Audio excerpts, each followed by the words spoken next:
اليوم رح أحضر أطيب عجينة قطايف بطريقة كتير سهلة ومقادير مظبوطة 100%. رح نحشيها بالقشطة المنزلية ونقليها. وصفة ولا أطيب. خلونا نشوف كيف رح أحضرها اليوم سوا. أول شي عندي المكونات الجافة: 2 كوب من الطحين، نص كوب من السميد الناعم، نص ملعقة صغيرة من الخميرة، نص ملعقة صغيرة بيكنج باودر، وربع ملعقة صغيرة بيكنج صودا. بنخلط المكونات الجافة، وهلأ بالخلاط بنحط 3 أكواب من المي. بعدين منضيف الخليط اللي حضرناه، وهلأ منخلطهم بالخلاط. لازم نخلطهم كتير منيح، وهيك بيكون القوام. هلأ بنسكبهم ومنغطيهم 40 دقيقة منريحهم. وهلأ بعد 40 دقيقة المقلاية حامية، بنسكب فيها الكمية. لازم فورا مثل ما شايفين بلش تظهر الفقاعات بهاي الطريقة وتنفش.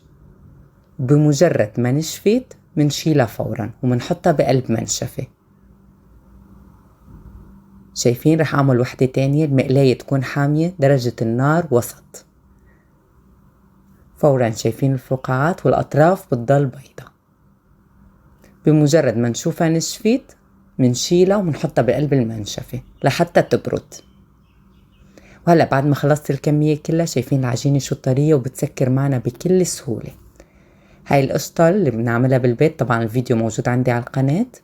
منحط القشطة بالنص بس منكتر الكمية، بس ما منقربها على الأطراف، ومنسكرها بكل سهولة مثل ما شايفين.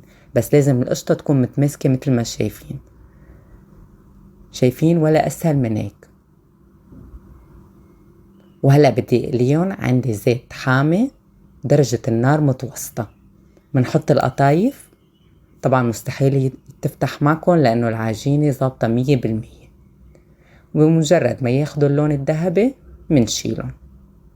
وهيك صاروا عندي جاهزين. فورا بحطهم بالمصفاية، وفورا منحطهم بالقطر التقيل. رح اكتب لكم مقادير القطر التقيل بصندوق الوصف. بس منحطها ومنقلبها لتاني جهة ومنشيلها فورا. القطر لازم يكون تقيل لحتى ما تشرب كمية كبيرة. وهلأ بعد ما خلصتهم كلهم، شايفين لونهم شو حلو. رح زينهم بالفستق الحلبي. طبعا عم يقرشوا، طعمتهم كتير طيبة. بتمنى تجربوها وتقولوا لي رأيكم، ورمضان كريم عليكم.